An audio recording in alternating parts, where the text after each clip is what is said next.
Les archives de Radio Espérance. Vous aime, ô mon Dieu, et mon seul désir est de vous aimer jusqu'au dernier soupir de ma vie, jusqu'au dernier soupir de ma vie. Causerie avec un prêtre. Des émissions enregistrées au studio de Radio Espérance au sanctuaire de Ars. Émission enregistrée le 2 mai 2014.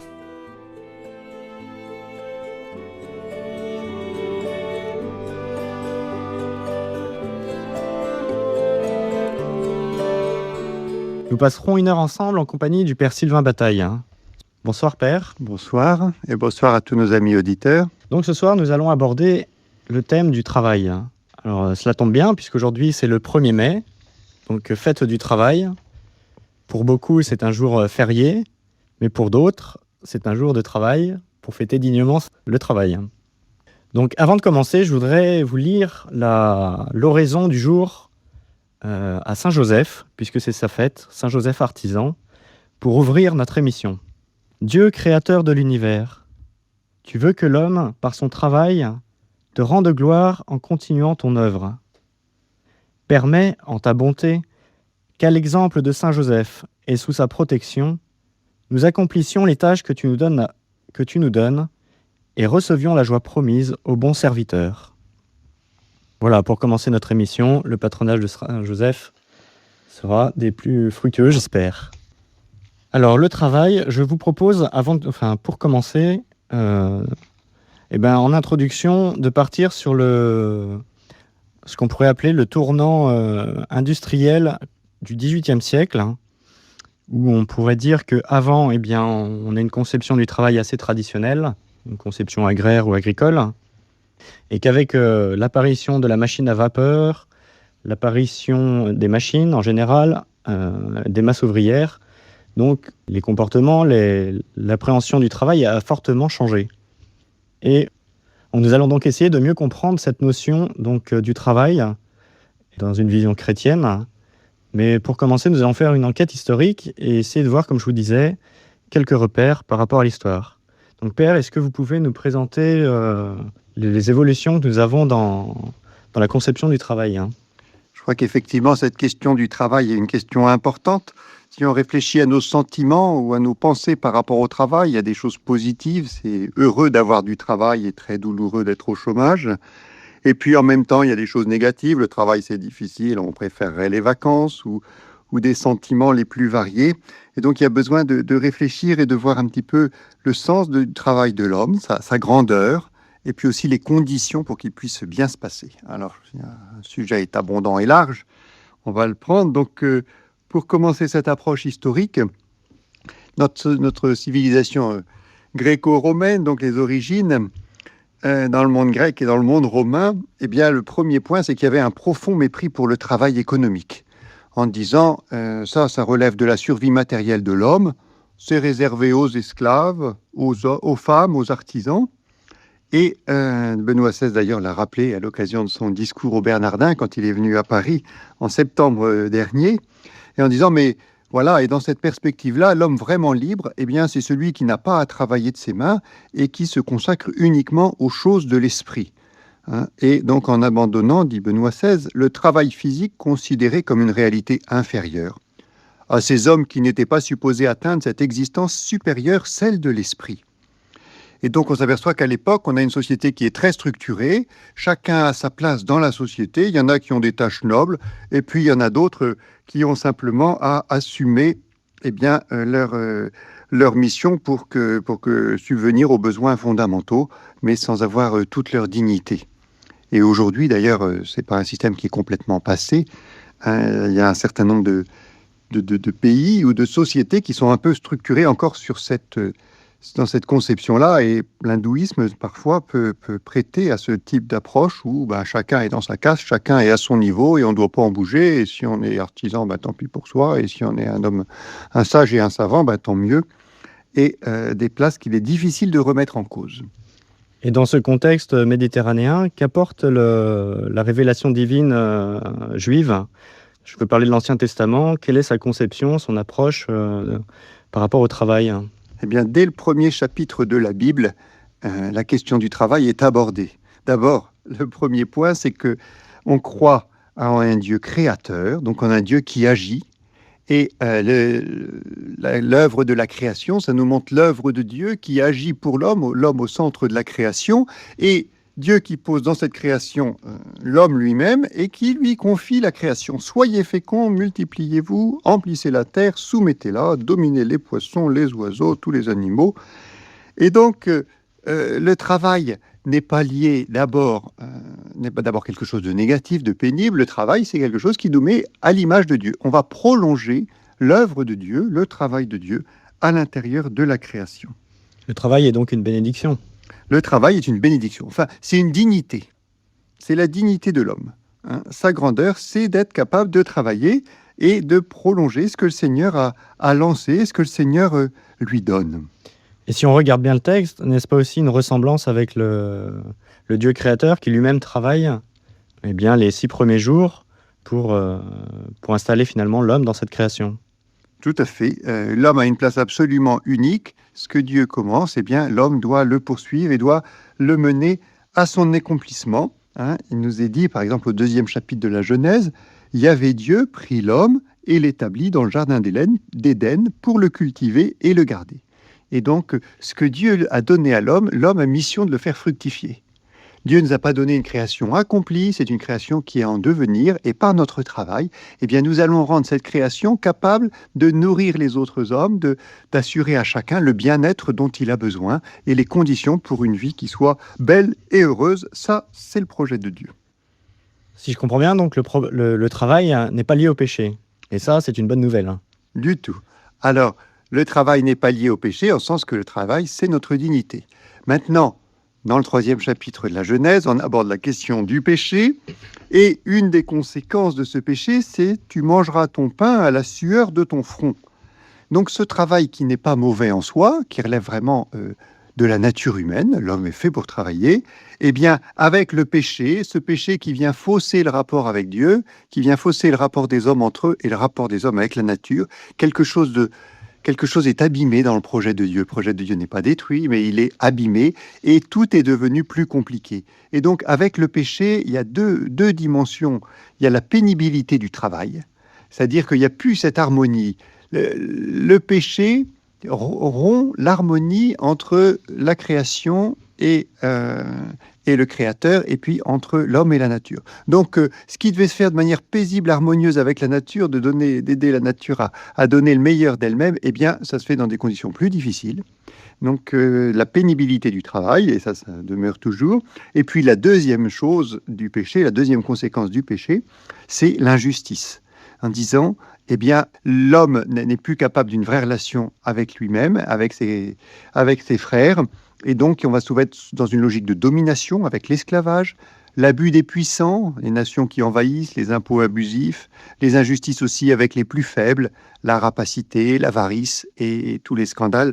Et ce qu'on voit, 3e chapitre de la Genèse, c'est la nature, c'est le cœur de l'homme qui est malade et qui continue à être bien souvent injuste. Et donc c'est ce qui va nous conduire à la rédemption. Mais avant, j'aimerais aborder une question qui est aussi d'actualité, la question du repos du travail et du rythme de travail. Alors dans la conception juive et dans le rythme que nous donne l'Ancien Testament, on parle donc du Shabbat. Donc nous sommes ce soir entrés, c'est en quelque sorte dans ce temps. Mais plus largement, est-ce que vous pouvez nous dire un mot par rapport à ces débats qui sont actuels dans la société, par rapport justement à ce repos, alors pour nous chrétiens dominical, qui est remis en cause? Alors non pas le repos en lui-même, mais sur l'unité du jour où tout le monde peut se reposer. Alors effectivement, il y a un débat sur la question du dimanche. Dans la Bible, dans ce premier chapitre sur la création, vous l'avez dit, 6 jours pour le travail et 1 jour pour le repos. Qu'est-ce que ça signifie? Ça signifie que fondamentalement, la vocation de l'homme, c'est de développer, de faire fructifier cette œuvre que le Seigneur lui a donnée, cette création que le Seigneur lui a donnée, mais tout doit être orienté vers le Créateur.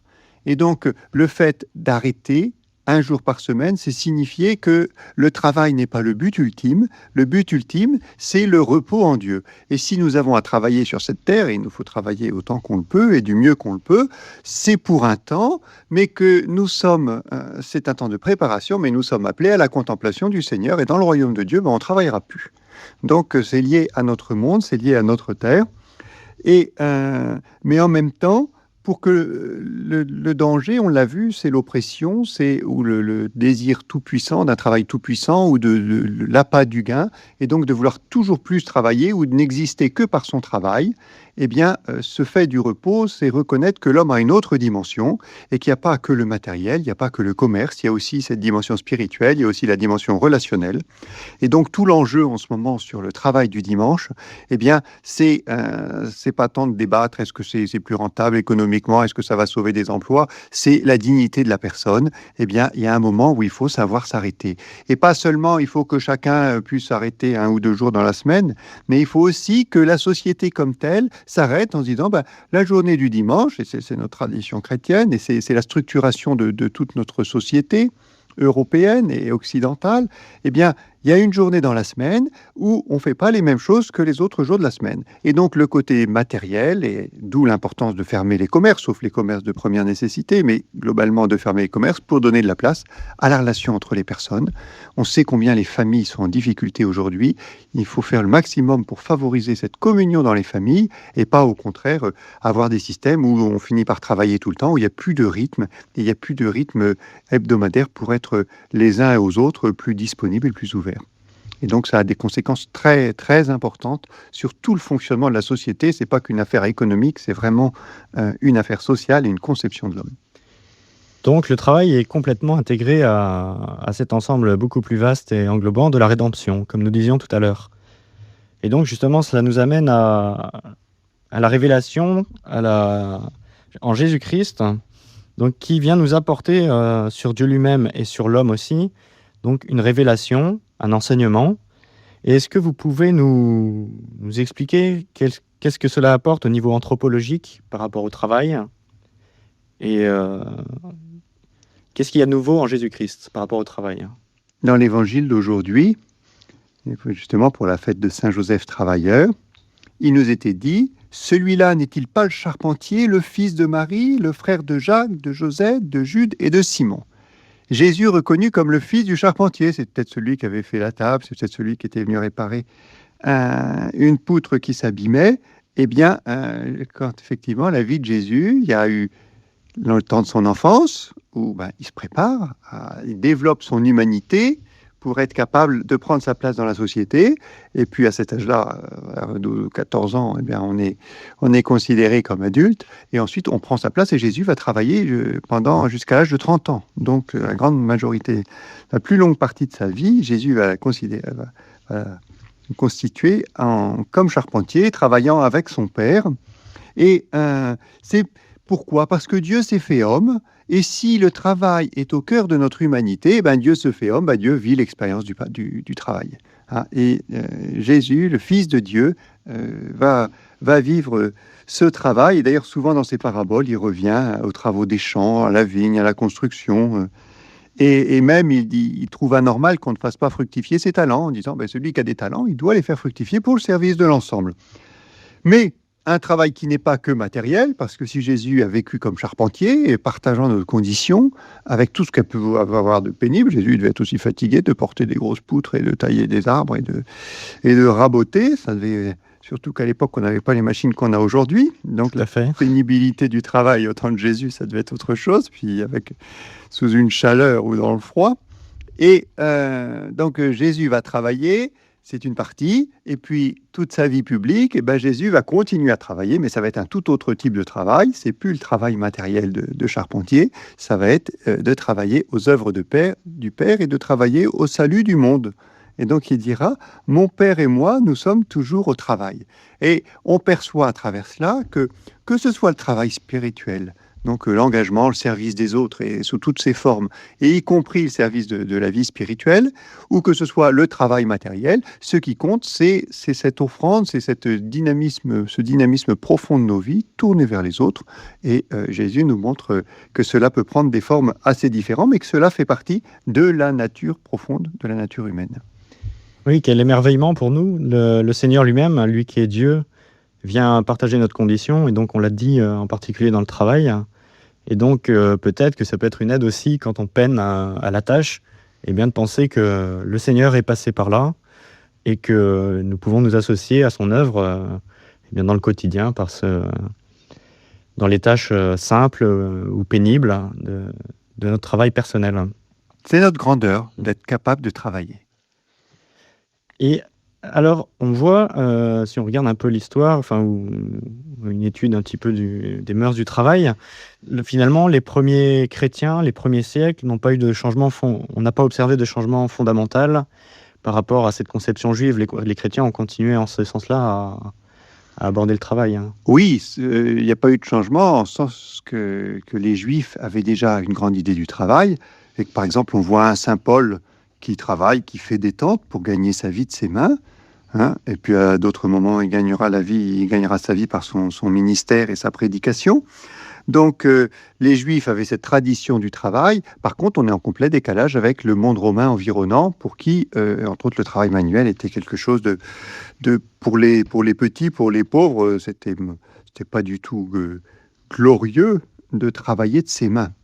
Et donc, mais les chrétiens vont se situer dans la logique juive en disant, mais le travail, c'est notre participation à l'œuvre de Dieu, et à nous de nous engager dans le monde pour que la création nous donne de bonnes conditions pour pouvoir vivre et déployer tous nos talents.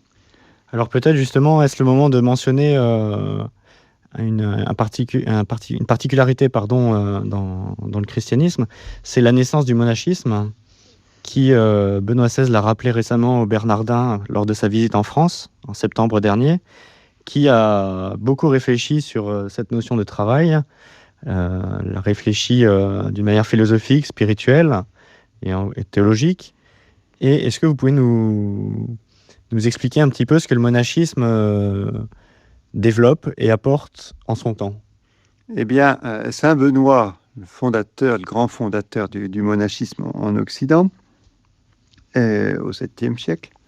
À cheval sur le 6e et le 7e. 7e siècle. Eh bien, déjà à Saint-Augustin avant, eh bien, Saint Benoît va donner comme principe ora et labora, la prière et le travail. Et donc, pour que l'on reste équilibré, il est important qu'il y ait une vie spirituelle. Les moines, c'est ceux qui se consacrent totalement au Seigneur. Donc, la prière est première, la méditation de la parole, la célébration de l'Eucharistie, c'est cette vie chrétienne, et cette vie avec le Seigneur, et cette offrande de toute sa vie, et d'être une présence de prière au cœur du monde. Donc ça, c'est le premier travail du moine. Et puis le deuxième travail du moine, eh bien, ça va être aussi un travail matériel, et ça va être de travailler de ses mains, et ça va être de gagner son pain. En disant, mais chacun doit s'engager, et la foi chrétienne ne nous sort pas du monde. Mais au contraire, la foi chrétienne nous engage dans notre monde et nous invite à prendre notre place. Et les moines eux-mêmes, pour signifier qu'il n'y a pas d'opposition entre le matériel et le spirituel, on a un corps et une âme. Et si on veut respecter l'homme dans toutes ses dimensions, eh bien, il faut que notre âme soit tournée vers le Seigneur et puis que notre corps prenne sa place dans le monde. On est content quand on a faim de trouver de quoi manger. On doit aussi s'y engager. Et si nous-mêmes, on ne travaille pas, Saint Paul dit, ne mange pas, toi qui ne travailles pas, si tu ne veux pas travailler, ne mange pas non plus. En disant, respectons, donc reconnaissons ces deux dimensions de la personne, le corps et l'âme. Et Saint Benoît a voulu que ces moines soient des hommes concrets, tout orientés vers le Seigneur et en même temps bien engagés dans la société et vivent du travail de leurs mains pour éviter cette opposition entre ceux qui sont spirituels et ceux qui ne sont pas. On a tous être spirituels et on peut tous être spirituels en travaillant au quotidien, même dans les choses matérielles.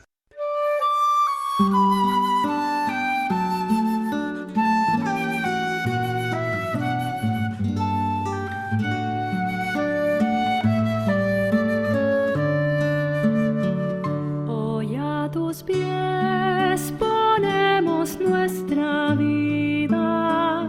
Hoy a tus pies, glorioso San José.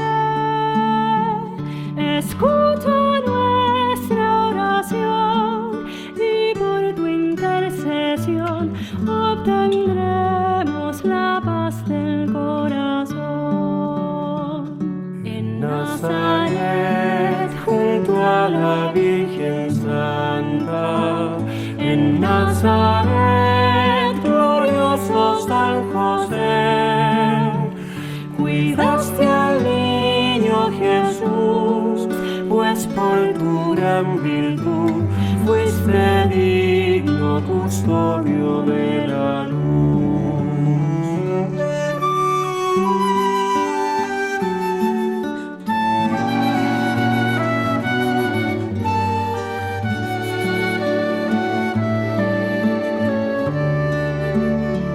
Con sencillez humilde carpintero, con sencillez glorioso San José, hiciste bien tu labor, obrero del Señor, ofreciendo trabajo y oración. Tuviste fe en Dios y su promesa, tuviste fe, glorioso San José, maestro de oración, alcánzanos el don de escuchar y seguir la voz de Dios.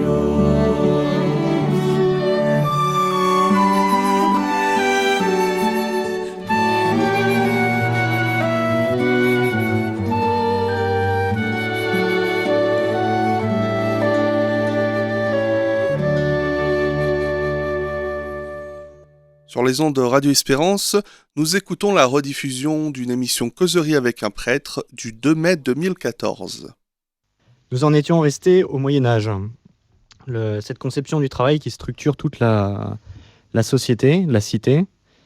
Nous avons vu que avant le travail est un moyen pour soumettre la création selon le plan de Dieu et qu'il est aussi un moyen pour œuvrer au salut de tous. Et voilà, nous arrivons à une période charnière qui recouvre à peu près le XVIIIe siècle et les siècles suivants, où la révolution industrielle fait son apparition en Europe en particulier. Donc que s'est-il produit? Quelles sont les causes, les prémices de ces changements qui sont d'une certaine manière révolutionnaires aussi dans la conception du travail? Alors, le Moyen-Âge avait effectivement une conception de la société, enfin non seulement il avait une conception, mais la société était structurée de manière très claire, avec une diversité de tâches. Chacun avait son travail dans le rural, comme dans l'artisanat, mais aussi les bourgeois, les nobles, un certain nombre de classes, et chacun était à sa place. Donc avec une diversité de métiers et peu de promotion sociale. D'ailleurs, chacun, en fonction de l'étape de la classe dans laquelle il était, il demeurait. Mais dans cette classe, il y avait un certain respect, il y avait une structuration pour que tout le monde ait sa place. Et entre autres, la question du chômage n'existait pas, ne se posait pas.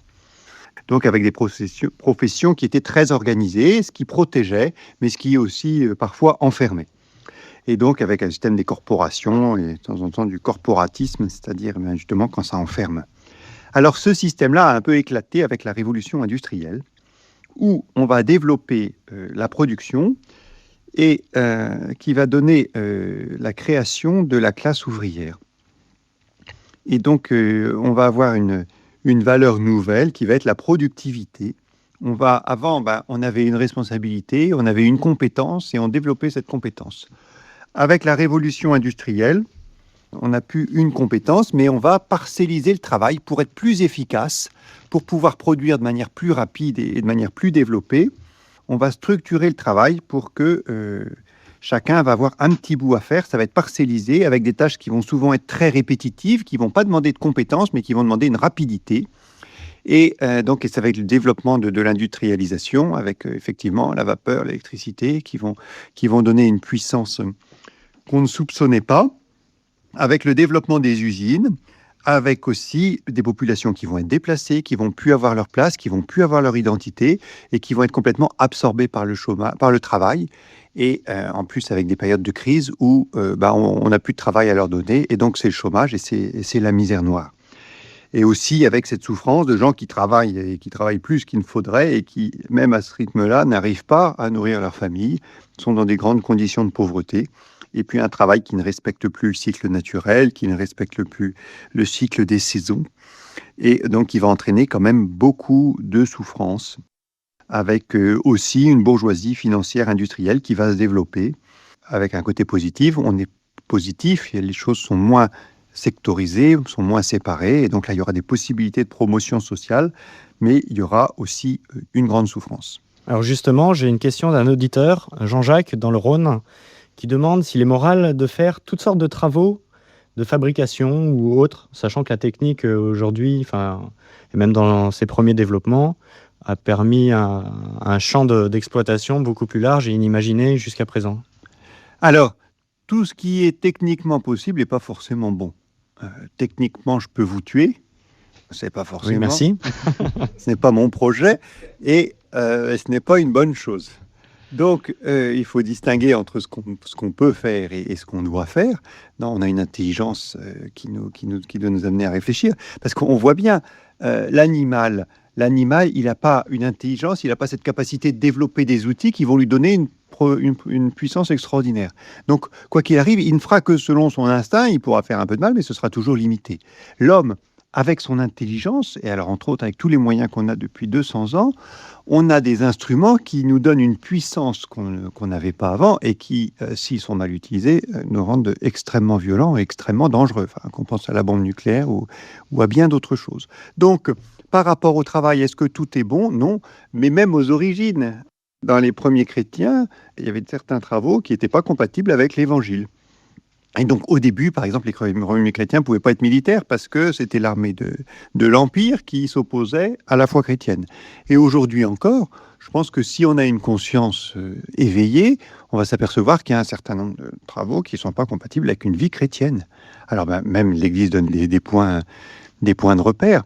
Par exemple, pour la question de l'avortement, qui est une question qui est très douloureuse, qui atteint à la vie, eh bien, le chrétien comme tel ne peut pas directement être engagé dans ce type de travail qui ne respecte pas la dignité de la personne et la dignité de l'enfant à naître. Donc, il y a quand même, objectivement, un certain nombre de situations dans lesquelles, normalement, le chrétien ne doit pas se trouver, ou en conscience, il estime que ce n'est pas compatible, ou qu'il va être amené à poser des actes, et même dans la vie financière, dans la vie... c'est pas parce qu'on est au travail qu'on perd sa conscience. Donc, si on est amené à poser des actes, à être dans le mensonge, à être dans la destruction des personnes, eh bien, si en conscience c'est plus incompatible avec les valeurs qui nous apparaissent fondamentales, eh bien, il y a un moment où il faut prendre ses responsabilités. Finalement, les critères moraux restent les mêmes. Il suffit après de les mettre en correspondance avec ce qu'on veut faire et de les évaluer. Tout à fait. Et ce qu'on verra tout à l'heure, mais c'est le travail de l'homme. Ce qui est premier dans le travail, c'est pas l'œuvre qu'il réalise, mais c'est l'homme qui réalise l'œuvre. Donc, si c'était que l'œuvre qui réalisait, ma foi, c'est là que je suis employé, et puis je suis dans un grand système, j'y peux rien. Non. Ce qui est toujours premier, c'est la personne qui s'engage. Et donc, on a toujours à être responsable de ses actes, et on a toujours à agir en conscience. Alors, ça ne veut pas dire qu'il faut que tout soit dans une situation parfaite pour se mettre au travail, mais ça signifie qu'il y a des moments où il faut être capable de dire, eh bien, moi, comme chrétien, je ne peux pas. Il y a des mensonges, je ne peux pas correspondre. Il y a des injustices trop profondes dans le fonctionnement de cette entreprise. Eh bien, je prends mes responsabilités, je dis mon désaccord, j'essaie de trouver des solutions. Et s'il n'y a pas moyen, il y a un moment où ça peut même aller jusqu'à chercher autre chose. Oui. Donc, le travail est fait pour l'homme et non le contraire. Tout à fait. Et l'homme doit toujours travailler comme un homme, c'est-à-dire quelqu'un qui est intelligent et quelqu'un qui est responsable de ses actes. Et donc, ça nous amène à nous poser une question aussi, en particulier, je pense, au 19e siècle. On a ces images dans la tête d'Émile Zola avec Germinal dans les corons, où Victor Hugo aussi a eu des approches assez sombres du travail à cette époque. Et on voit apparaître justement des nouvelles questions qui sont la condition du travailleur, les conditions de travail à cette époque. Et on voit, pour simplifier, deux champs principaux de réflexion qui, le premier, est initié par Léon XIII, qui est le premier à avoir commencé à publier des documents officiels dans l'Église sur la question sociale, donc avec l'encyclique Rerum Novarum. Et puis, d'un deuxième grand courant qui naît à cette époque, à peu près, celui du marxisme, donc une approche du travail complètement différente. Alors, c'est vrai que cette industrialisation massive du 19e siècle, ça a été un changement social complet et qui a nécessité toute une restructuration. Donc, c'était des choses nouvelles et on ne savait pas comment faire. Donc, et la vie, au début, il y a des nécessités, alors on met les choses en route, et puis à un moment, on s'aperçoit que ce qu'on a mis en route, ça va pas, parce que la personne n'est pas respectée. Donc, on n'a pas non plus à avoir un regard un jugement trop dur en disant, on met les choses en route, comme aujourd'hui, on s'aperçoit qu'on a mis un système financier en route et puis que ça fonctionne plus.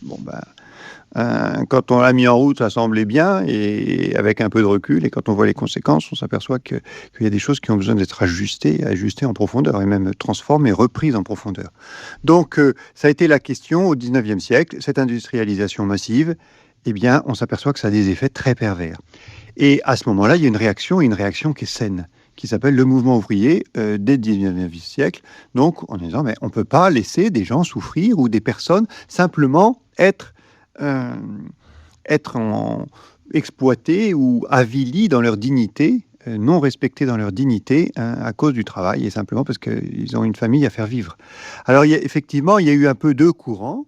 Il y a eu le courant marxiste, qui a été assez dramatique, parce que qui a durci entre le capital et le travail, en disant une opposition, en disant le capital, tous les moyens qu'on a pour produire, et puis le travail, ce que l'homme réalise, et en disant il y a un conflit entre capital et travail, ce qui était vrai qu'il y avait un conflit, mais en durcissant le conflit et en disant il faut le travail contre le capital et supprimer le capital, mais en même temps le travail, si on n'a pas les moyens pour le réaliser, comment est-ce qu'on fait ?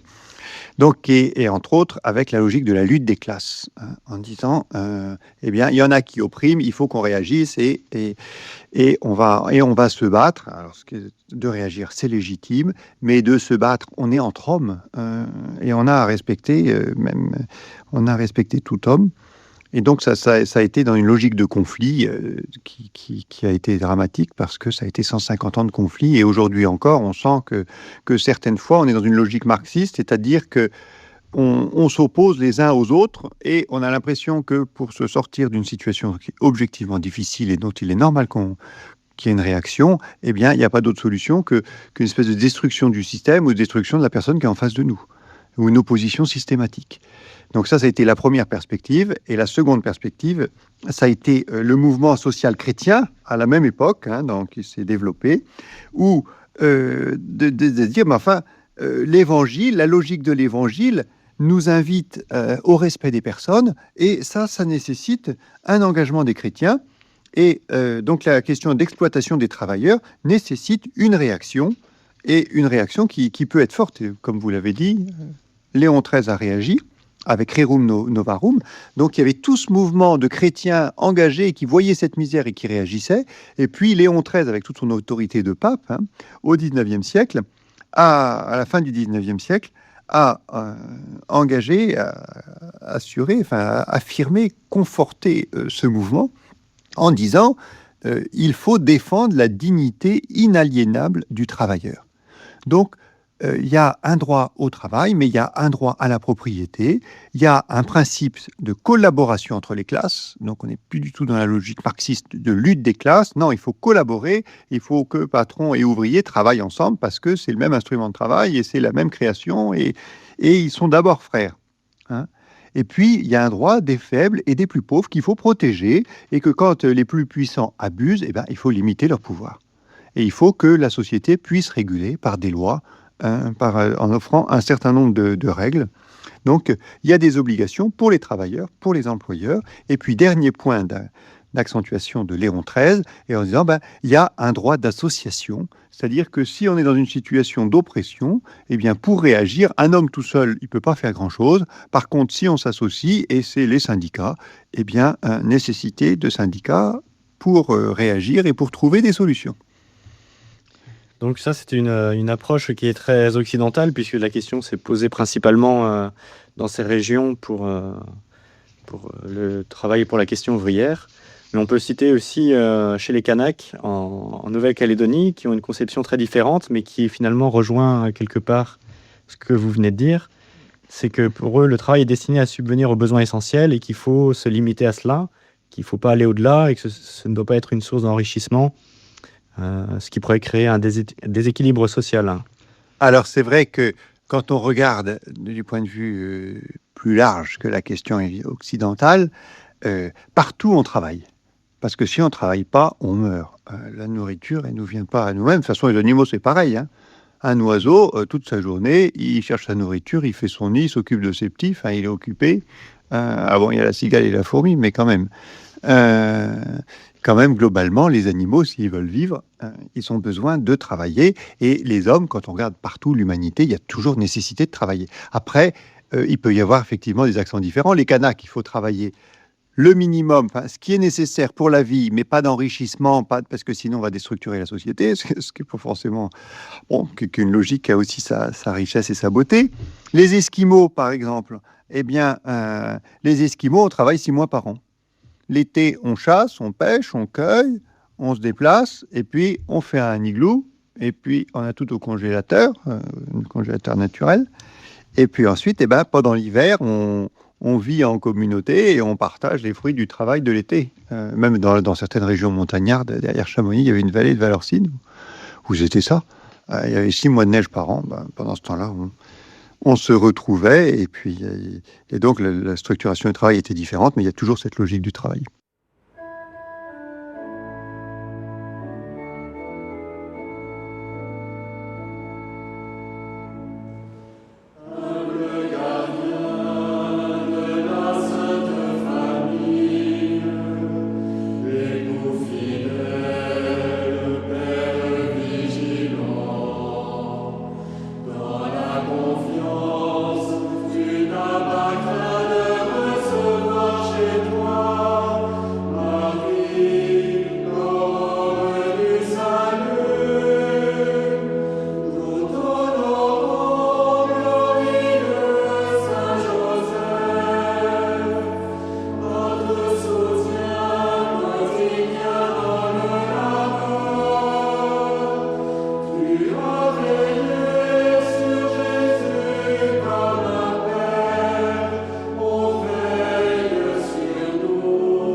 Sur les ondes de Radio Espérance, nous écoutons la rediffusion d'une émission Causerie avec un prêtre du 2 mai 2014.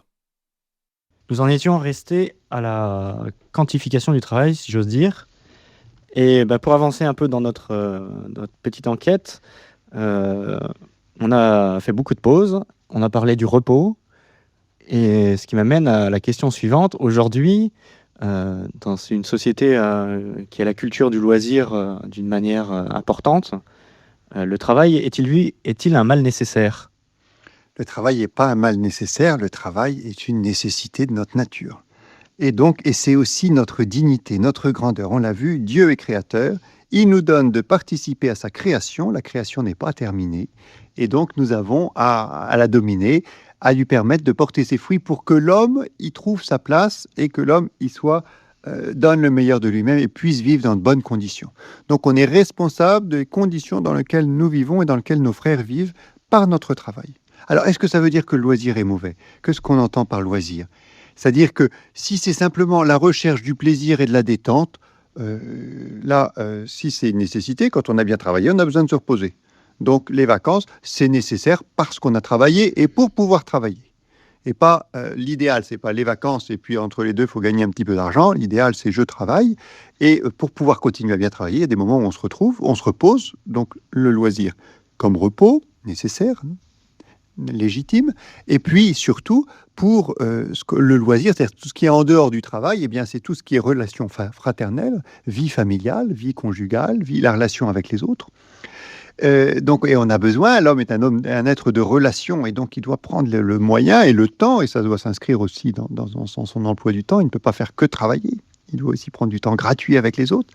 Et puis la dernière dimension, évidemment, c'est la relation à Dieu. Et donc l'arrêt du travail, alors on travaille pour le Seigneur, hein, il y a un engagement, il y a une manière de vivre son travail avec le Seigneur, mais il y a des moments où on est tout à Dieu, et dans une espèce de gratuité et d'arrêt. Merci, Père. Alors maintenant, je vous propose de passer dans cette dernière partie de l'émission à un mode de questions-réponses plus brève sur différents thèmes qui peuvent intéresser nos auditeurs. Et je voudrais commencer par la question de la responsabilité devant la création de l'homme. Alors Dieu nous dit, soumettez la terre, dominez-la. Et donc l'homme a la responsabilité de cultiver et de rendre cette création belle pour l'homme. Et par conséquent, cela se fait à travers le travail, de manière tout à fait positive, de manière progressive, et ce qui fait que le travail doit être honoré. Est-ce qu'on honore assez le travail? C'est-à-dire, est-ce qu'on reconnaît que c'est nécessaire, c'est la grandeur de l'homme, et donc en travaillant, nous participons à l'œuvre de la création. Alors une autre question, si nous devons travailler pour parfaire la création, quel est le rapport avec la perfection de l'univers? Est-il parfait, imparfait? Eh bien, l'univers est imparfait. C'est-à-dire qu'il doit être conduit à son achèvement.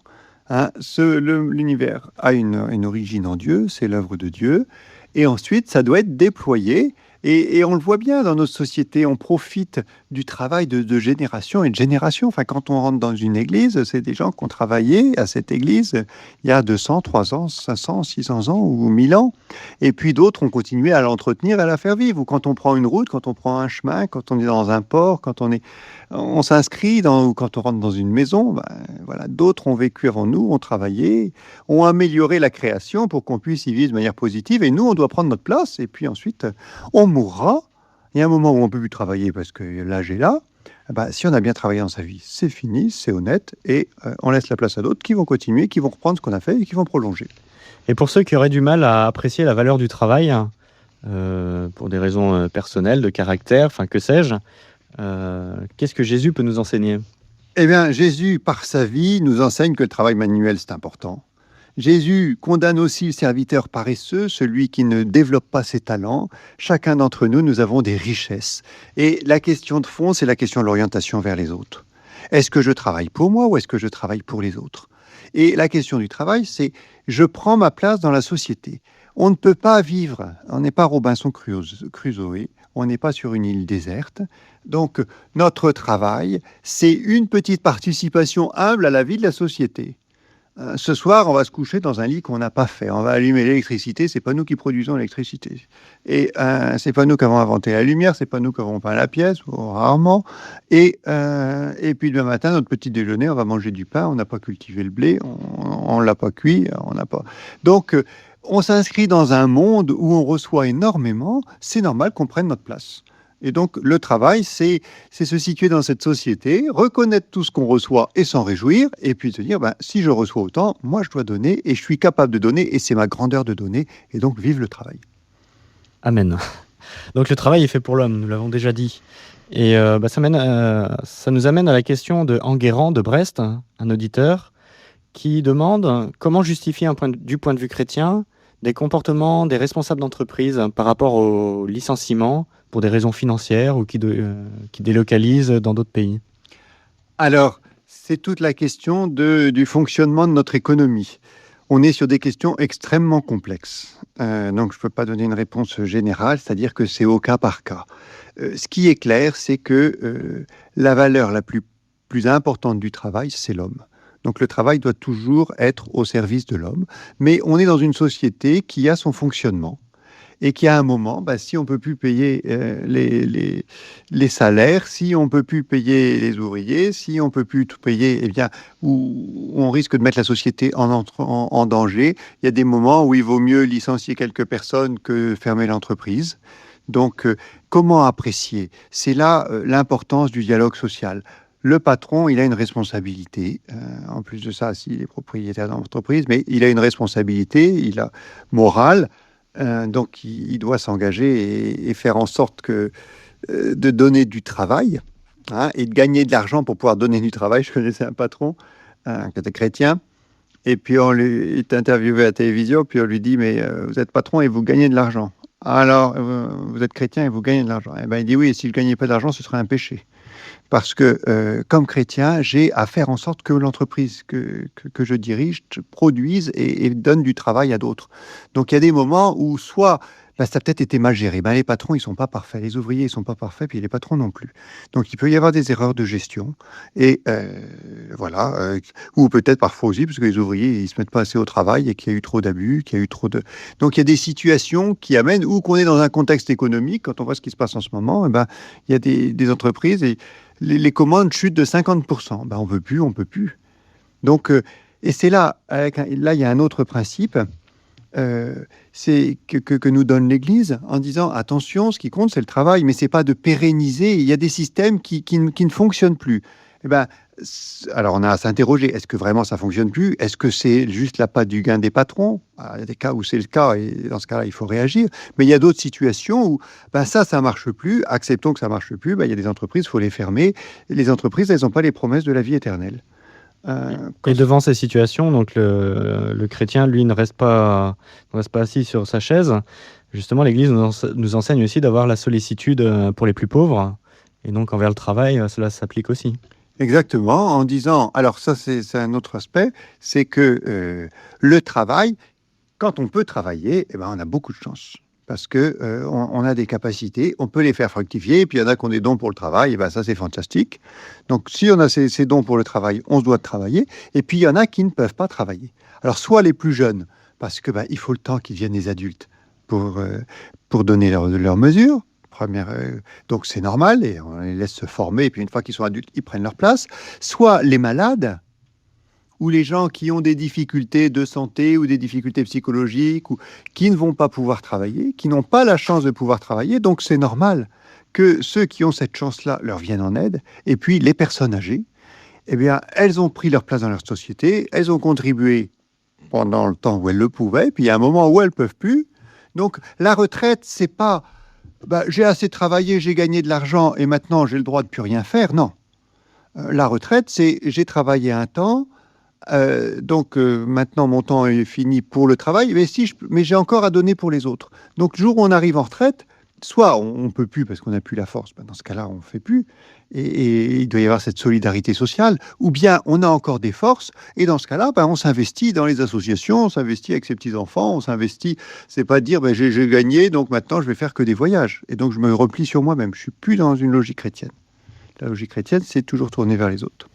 Nous avons parlé tout à l'heure du goût au travail, pour ceux qui pourraient par caractère avoir plus de difficultés que d'autres.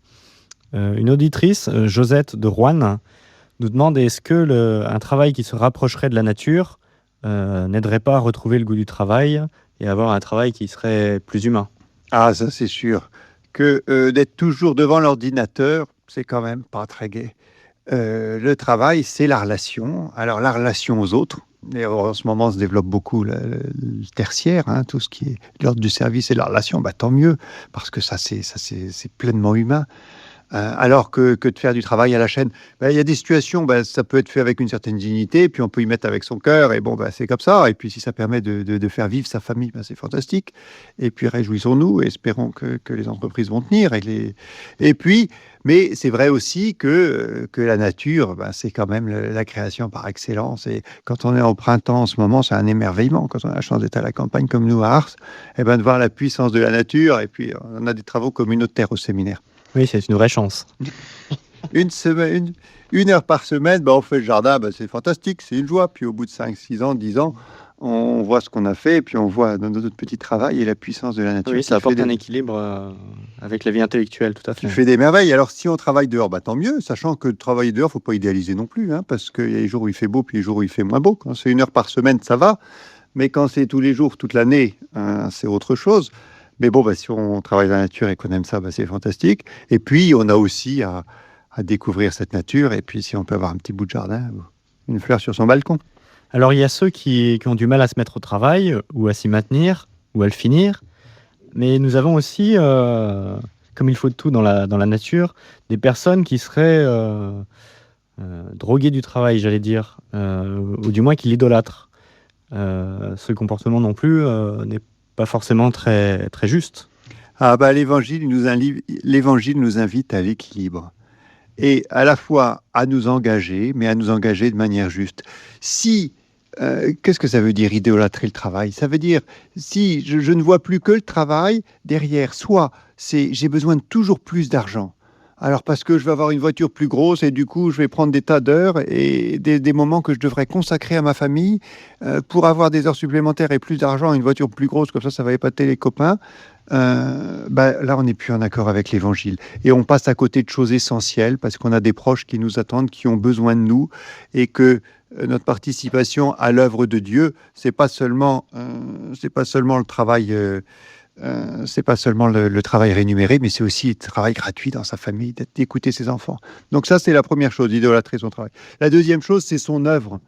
Quand on veut faire des choses extraordinaires, qu'on veut être meilleur que les autres, ben non, on contribue du mieux qu'on peut, et puis il y a un moment, on s'arrête. D'où l'importance du sabbat, du dimanche, du temps pour le Seigneur, en disant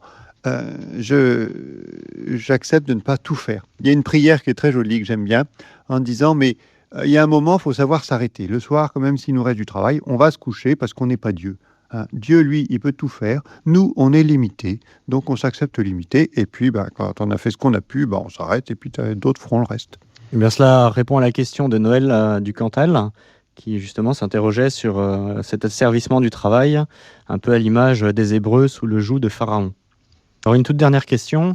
Aujourd'hui, le 1er mai, donc fête du travail, pour la première fois depuis bien longtemps, ou la première fois tout simplement, tous les syndicats ont défilé d'une manière unie dans les différentes villes de notre pays. Donc, à cause, en particulier à cause de la situation actuelle, de la crise, des questions, des interrogations. Est-ce que cela est lié à la mondialisation? Est-ce que la mondialisation est bonne, pardon? Que dit l'Église dans le compendium? Alors, la mondialisation, c'est un fait.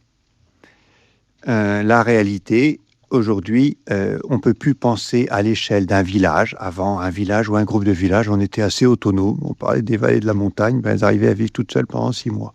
On ne peut plus même penser au niveau d'une région, ni même au niveau d'un pays ou d'un continent, aujourd'hui, avec Internet. C'est-à-dire qu'on a développé un certain nombre de moyens techniques qui font que nous sommes en relation les uns avec les autres. Et ce qui se passe en Chine, ça a des conséquences en France. C'est un fait. On ne reviendra pas en arrière. Maintenant, il nous faut avancer. Cette mondialisation, elle apporte un tas de choses positives parce que ça a quand même permis à un certain nombre de pays de se développer. Et cette mondialisation, elle apporte un certain nombre de choses négatives parce que quand l'économie n'est pas basée sur des fondements sains, et entre autres quand elle n'est pas au service de l'homme, eh bien, elle amène à des drames, et les drames que nous connaissons aujourd'hui. Alors, je pense que cette perspective, entre autres la logique marxiste en disant il faut complètement tout repenser et puis faire table rase et reconstruire, ça n'existe pas. Un arbre, il construit de manière tout à fait progressive. Eh bien, nous aussi, par contre, il y a des choses qui ont besoin d'évoluer. Et les choses évoluent. Donc, on sent bien que la mondialisation, il y a des éléments très négatifs. Et notre crise financière, c'est aussi parce qu'il y a eu de l'incurie. On a mal géré les choses. Il y avait des voyants rouges qui s'allumaient et on ne les a pas regardés en disant mais si ça va continuer. Donc, il y a une responsabilité de l'homme par rapport au travail. Maintenant, l'avenir, qu'est-ce qu'il est? Il est que chacun d'entre nous nous engageons là où nous sommes pour travailler le mieux possible, pour essayer de mettre plus de justice sociale. Les syndicats, s'ils sont unis, c'est très bien, mais qu'ils soient unis pour la justice sociale. Mais aussi, ils expriment des souffrances, ils expriment des peurs, et ils ont raison, parce que c'est important d'entendre les souffrances. Et puis le drame des familles, des gens qui perdent leur travail. Donc maintenant, il y a des choses qui ont besoin d'être résolues, mais Benoît XVI a dit, on va peut-être s'arrêter là-dessus, Benoît XVI a dit et a redit, et les évêques ne cessent de nous le dire aussi, il faut s'attaquer aux vraies causes. Et c'est là où on peut pas être, comme chrétien, on a une vision complètement divergente par rapport au marxisme. C'est pas seulement en changeant la structure sociale qu'on va changer les affaires. On va changer les affaires si on change le cœur de l'homme.